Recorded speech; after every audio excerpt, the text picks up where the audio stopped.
ગાંધીનગર જઈએ તમને મળતા નથી, ગાંધીનગર વારંવાર સમય માંગીએ તો મળતા નથી। તો જ્યારે અહીંયા જિલ્લામાં આવતા હોય ત્યારે તો અમે શાંતિથી મળીએ ને। બચુ ખાબડના છોકરાઓના કારણે આખા ગુજરાતમાં હજારો કરોડ રૂપિયાનું કૌભાંડ મનરેગામાં થયું છે।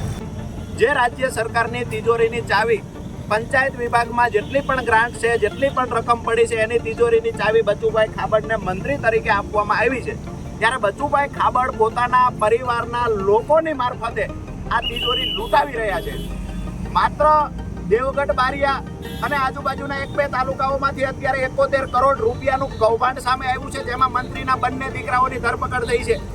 અમે માનીએ છીએ જ્યાં સુધી અમને માહિતી મળી છે ત્યાં સુધી આદિવાસી પટ્ટાના તમામ તાલુકાઓની અંદર બચુભાઈ ખાબડના છોકરાઓના વહીવટદારો નિમેલા છે। તમામ તાલુકાઓની અંદર કૌભાંડ આચરવામાં આવ્યું છે છેલ્લા 5 વર્ષમાં।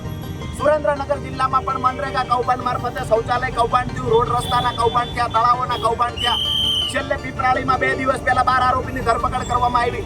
એટલે કે રાજ્યવ્યાપી આ કૌભાંડ છે। જ્યારે જો આની ચોક્કસથી તપાસ થાય તો હજારો કરોડ રૂપિયાનું આ કૌભાંડ બહાર આવી શકે એવું છે, પરંતુ તંત્ર દ્વારા કૌભાંડને છુપાવવા, ઢાંકવાના પ્રયત્ન થાય છે।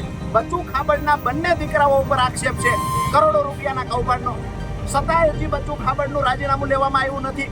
ત્યારે આજે અમે જ્યારે ગાંધીનગર વારંવાર સમય માંગવા છતાં અમને મુખ્યમંત્રી દ્વારા કાર્યાલયથી સમય આપવામાં આવતો નથી, અમને મુખ્યમંત્રી મળતા નથી, તો આજે સુરેન્દ્રનગરના લીંબડીમાં જ્યારે મુખ્યમંત્રી આવી રહ્યા છે ત્યારે મુખ્યમંત્રીને જ્યારે અમે રજૂઆત કરવા જઈએ છીએ, અમે વિનંતીપૂર્વક રજૂઆત કરવા જઈએ છીએ, કોઈ રાજકીય વાત કરવા જતા નથી કે જેનો બાપ મંત્રી હોય એના દીકરા વિરુદ્ધ ગુજરાતમાં કયો અધિકારી તપાસ કરી શકે।